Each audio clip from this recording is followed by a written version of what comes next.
समय जो किसी के लिए नहीं रुकता, जो राजा को रंक और रंक को पल भर में राख बना देता है।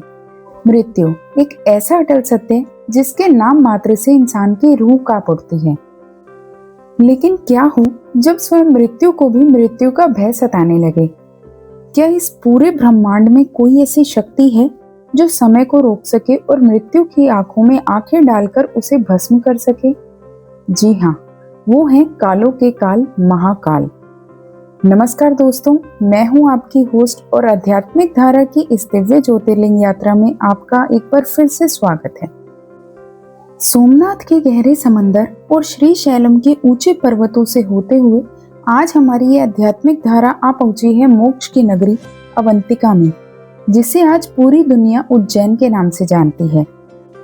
आज हम उस तीसरे ज्योतिर्लिंग के दर्शन करेंगे जिनका दरबार आधी रात को सजता है और जिनका श्रृंगार शमशान की भस्म से होता है, श्री महाकालेश्वर। तो अपनी आंखें और मन खोलकर बैठिए, क्योंकि आज जो रहस्य आप जानेंगे वो आपके होश उड़ा देगा। उज्जैन ये कोई आम शहर नहीं है, ये तीनों लोकों के स्वामी शिव की राजधानी है। यहाँ भगवान शिव को महाकाल कहा जाता है। काल के दो अर्थ होते हैं, पहला समय और दूसरा मृत्यु। शिव समय के भी जन्मदाता हैं और मृत्यु के भी संहारक, इसलिए वो महाकाल हैं। अब मैं आपको महाकाल का जो रहस्य बताने जा रही हूँ उसे सुनकर यकीनन आपके रोंगटे खड़े हो जाएंगे।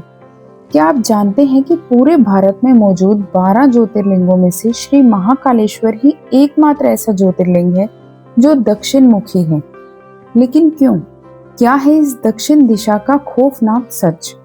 सनातन धर्म और तंत्र शास्त्र के अनुसार दक्षिण दिशा को यमराज यानी मृत्यु की दिशा माना जाता है। ये शमशान की दिशा है। आम इंसान इस दिशा की ओर पैर करके सोने से भी खौफ खाता है। लेकिन जरा सोचिए, हमारे महादेव का रौद्र रूप, वो तो वैरागी हैं, अघोर हैं। उन्होंने जानबूझकर साक्षात मृत्यु की दिशा यानी दक्षिण की ओर मुख करके अपना आसन जमाया है। ये महाकाल का दुनिया को एक खुला संदेश है, मैं मृत्यु के ठीक सामने बैठा हूँ। काल मेरा पहरेदार है, इसलिए जो मेरे दरबार में आ गया, जो मेरा भक्त है, उसका काल भी क्या बिगाड़ लेगा। इस अजय शक्ति के कारण ही कहा जाता है, अकाल मृत्यु वो मरे जो काम करे चंडाल का, काल उसका क्या करे जो भक्त हो महाकाल का। ओम नमः शिवाय। शिव पुराण की कोटि रुद्र संहिता में महाकाल के प्राकट्य की जो कथा वर्णित है वो जितनी अद्भुत है उतनी ही खौफनाक भी। बात सतयुग की है। उन दिनों अवंतिका यानी आज का उज्जैन ज्ञान, भक्ति और शांति का सबसे बड़ा केंद्र हुआ करती थी। यहाँ के कण कण में शिव बसते थे। इसी पावन नगरी में वेद प्रिय नाम के एक अत्यंत ज्ञानी और शिव भक्त ब्राह्मण निवास करते थे। उनके 4 पुत्र थे, देवमेधा, सुव्रत, आनंद और निधि। ये ब्राह्मण परिवार हर दिन क्षिप्रा नदी की पवित्र मिट्टी से पार्थिव शिवलिंग बनाता था और पूरे विधि विधान से शिव की आराधना में लीन रहता था।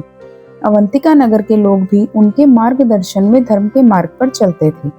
सब कुछ बहुत शांत था, लेकिन ये शांति एक आने वाले भयंकर तूफान से पहले का सन्नाटा थी। रत्नमाल पर्वत पर दूषण नाम का एक खूंखार और महाबली राक्षस रहता था। उसने ब्रह्मा जी की कठोर तपस्या करके अजय होने का वरदान प्राप्त कर लिया था। वरदान पाते ही वो अहंकार में अंधा हो गया। उसने तय किया कि वो धरती से वैदिक धर्म, पूजा पाठ और ब्राह्मणों का नामो निशान मिटा देगा। दूषण ने अपनी विशाल और दानवी सेना के साथ अवंतिका पर आक्रमण कर दिया। चारों ओर त्राही त्राही मच गई। निर्दोष मारे जाने लगे, धर्म स्थल तोड़े जाने लगे। नगरवासी जान बचाकर भागते हुए वेद प्रिय और उनके पुत्रों के पास पहुंचे और बोले, हे विप्र, ये राक्षस हमें मार डालेगा, हमारी रक्षा कीजिए। लेकिन वेद प्रिय रत्ती भर भी विचलित नहीं हुआ। उन्होंने मुस्कुराकर कहा, जिसने ब्रह्मांड को बनाया है वही हमारी रक्षा करेगा। अपना सारा भय उस शिव पर छोड़ दो। और इतना कहकर वे और उनके 4 पुत्र वापस उस पार्थिव शिवलिंग के सामने बैठकर गहरे ध्यान में चले गए। ये देखकर दूषण क्रोध से पागल हो उठा। वो अपनी भारी तलवार लेकर उन ब्राह्मणों के सिर पर आ खड़ा हुआ। उसने गरजते हुए कहा, खोल अपनी आंखें पाखंडी, देख तेरा काल तेरे सामने खड़ा है। आज तेरा ये शिव भी तुझे मेरे हाथों से नहीं बचा पाएगा। दूषण की तलवार हवा में ही थी कि अचानक धरती एक प्रलयकारी गर्जना के साथ फट गई। आसमान लाल हो गया और उसी पार्थिव शिवलिंग के स्थान पर एक विशाल गड्ढे से आग की लपटों के बीच प्रकट हुए स्वयं कालों के काल महाकाल। उनके नेत्रों से ज्वाला बरस रही थी। महाकाल ने ऐसी भयंकर हुंकार भरी कि पूरे ब्रह्मांड में कंपन पैदा हो गया। उन्होंने दूषण की ओर देखते हुए कहा, अरे मूर्ख, मैं अपने भक्तों का रक्षक महाकाल हूँ। शिव की क्रोध अग्नि और उनके तीसरे नेत्र की मात्र एक दृष्टि से वो अजय राक्षस दूषण और उसकी पूरी सेना क्षण भर में जलकर भस्म हो गई। काल ने खुद मृत्यु को भस्म कर दिया। जब असुरों का नाश हो गया तब ब्रह्मा, विष्णु और सभी देवताओं ने आसमान से पुष्प वर्षा की। ब्राह्मण वेद प्रिय और उनके पुत्रों ने हाथ जोड़कर भगवान शिव की स्तुति की और उनसे एक प्रार्थना की। उन्होंने कहा, हे महाकाल, अपने भक्तों के कल्याण और इस नगरी की रक्षा के लिए आप हमेशा के लिए इसी स्थान पर विराजमान हो जाएं। अपने भक्तों के निर्मल प्रेम को देखकर भगवान शिव उसी गर्त में ज्योतिर्लिंग के रूप में हमेशा के लिए स्थापित हो गए और उसी दिन से ये पावन भूमि महाकालेश्वर ज्योतिर्लिंग के नाम से पूरे ब्रह्मांड में पूजनीय हो गई। हर हर महादेव। रात के 3 बज रहे हैं। पूरी नींद गहरी नींद की आगोश में है, लेकिन अवंतिका नगरी जाग रही है, क्योंकि अब समय हो रहा है तीनों लोकों के स्वामी के जागने का। अब समय हो रहा है एक ऐसी आरती का जिसके बिना महाकाल के दर्शन अधूरे माने जाते हैं। एक ऐसी आरती जिसे देखने के लिए देवता भी तरसते हैं। महाकाल की भस्म आरती। ब्रह्म मुहूर्त में ठीक 4 बजे मंदिर के कपाट खुलते हैं। सबसे पहले भगवान शिव को ठंडे जल और पंचामृत से स्नान कराया जाता है। इसके बाद पुजारियों द्वारा भांग, सूखे मेवे और चंदन से महाकाल का एक ऐसा अद्भुत दिव्य श्रृंगार किया जाता है कि आप अपनी नजरें नहीं हटा पाएंगे। लेकिन ये तो सिर्फ शुरुआत है। असली चमत्कार और रहस्य तो इसके बाद शुरू होता है। महाकाल की भस्म आरती के इर्द गिर्द कई रहस्य और लेजेंड्स बुनी हुई हैं। एक बहुत ही प्रचलित और रोंगटे खड़े कर देने वाली मान्यता है कि प्राचीन काल में महाकाल की ये आरती शमशान की ताजी चिता की राख से की जाती थी। जरा सोचिए, जिस शमशान से, जिस चिता से और जिस राख से इंसान खौफ खाता है, वही राख हमारे महादेव का सबसे प्रिय आभूषण है। लेकिन क्यों? क्योंकि महादेव शमशानवासी हैं, वे अघोर हैं। ये भस्म उनके परम वैराग्य का प्रतीक है। शिव दुनिया को ये कड़वा सत्य याद दिलाते हैं कि इंसान का अहंकार, उसका धन, उसका शरीर, सब कुछ एक दिन जलकर इसी राख में तब्दील हो जाना है। यही इस जीवन का अंतिम सत्य है और इसी सत्य को महादेव ने अपने माथे पर धारण किया है। भस्म सबसे पवित्र है, क्योंकि जो पहले ही जल चुका है उसे अब और कोई नहीं जला सकता, कोई अपवित्र नहीं कर सकता। समय के साथ नियम बदले। आज के समय में चिता की भस्म का प्रयोग नहीं होता। वर्तमान में ये भस्म एक विशेष और अत्यंत पवित्र विधि से तैयार की जाती है। कपिला गाय के गोबर से बने कंडे और शमी, पीपल, पलाश, बड़ और अमलतास की लकड़ियों को वैदिक मंत्रों के साथ जलाकर ये शुद्ध भस्म तैयार की जाती है।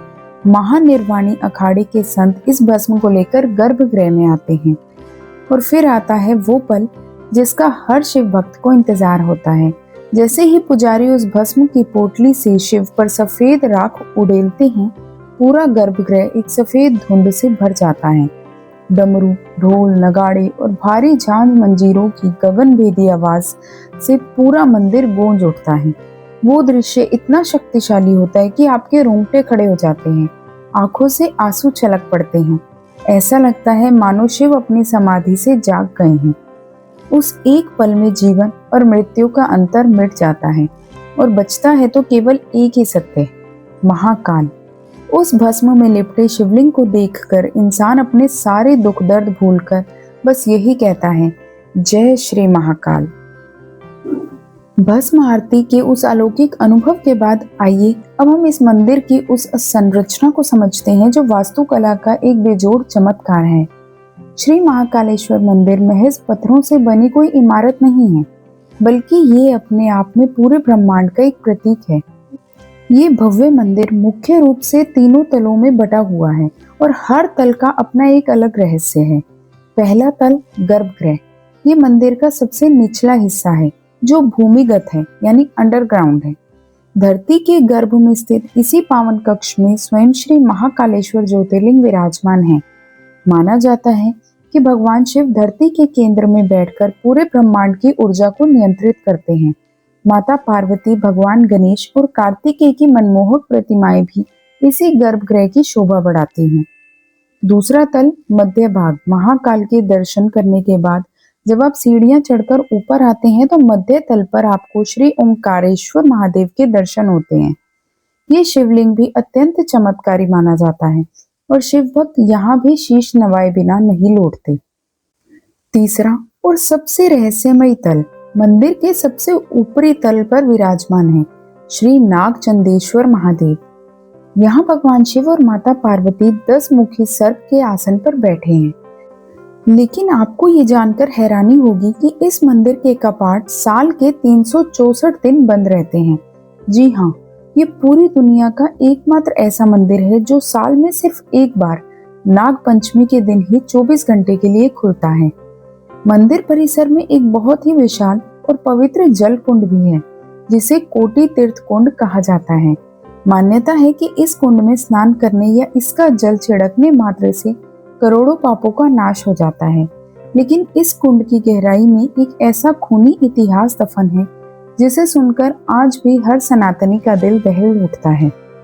महाकाल की नगरी अवंतिका हमेशा से इतनी शांत नहीं रही है। इस नगरी ने अपने सीने पर आक्रांताओं के गहरे जख्म सहे हैं। बात 13वीं शताब्दी की है। साल 1234-35 के दौरान दिल्ली सल्तनत के क्रूर सुल्तान शमसुद्दीन इल्तुतमिश की खूनी नजर उज्जैन की धन संपदा और महाकाल के इस भव्य मंदिर पर पड़ी। इल्तुतमिश ने अपनी विशाल और बर्बर सेना के साथ उज्जैन पर हमला कर दिया। उस क्रूर शासक ने महाकालेश्वर मंदिर को बुरी तरह से तहस नहस कर दिया। ग्रंथों और ऐतिहासिक दस्तावेजों के अनुसार जब हमलावरों ने गर्भगृह की ओर रुख किया तब वहां के पुजारियों ने ज्योतिर्लिंग की रक्षा के लिए एक बहुत बड़ा बलिदान दिया। पुजारियों ने भगवान महाकाल के उस पवित्र ज्योतिर्लिंग को आक्रांताओं के नापाक हाथों से बचाने के लिए उसे उठाया और मंदिर परिसर में मौजूद उसी कोटि तीर्थ कुंड के गहरे पानी में छिपा दिया। इल्तुतमिश ने मंदिर की बेशकीमती संपदा लूटी, सोने चांदी के कलश नोच लिए और अनगिनत प्राचीन मूर्तियों को खंडित कर दिया। महाकाल का वो भव्य मंदिर मलबे के ढेर में तब्दील हो गया और उसके बाद सदियों तक ये पवित्र स्थल उसी जीर्ण शीर्ण अवस्था में रहा। ज्योतिर्लिंग उसी जल कुंड में अपने भक्तों की प्रतीक्षा करता रहा। लेकिन याद रखिए, रात चाहे कितनी भी लंबी और काली क्यों ना हो, सूर्योदय होकर ही रहता है। और सनातन धर्म का ये सूर्योदय हुआ 18वीं शताब्दी में। मराठा साम्राज्य के विस्तार के साथ जब अजय पेशवा बाजीराव प्रथम के वीर सेनापति राणोजी शिंदे यानी सिंधिया वंश के संस्थापक ने मालवा पर मराठा परचम लहराया। साल 1732 में राणोजी शिंदे ने महाकाल की इस पावन भूमि को आक्रांताओं के साए से पूरी तरह मुक्त कराया। उन्होंने कोटि तीर्थ कुंड से पूरे सम्मान के साथ महाकालेश्वर ज्योतिर्लिंग को बाहर निकाला और आज हम जिस भव्य और गगनचुंबी मंदिर के दर्शन कर रहे हैं उसका पुनर्निर्माण करवाया।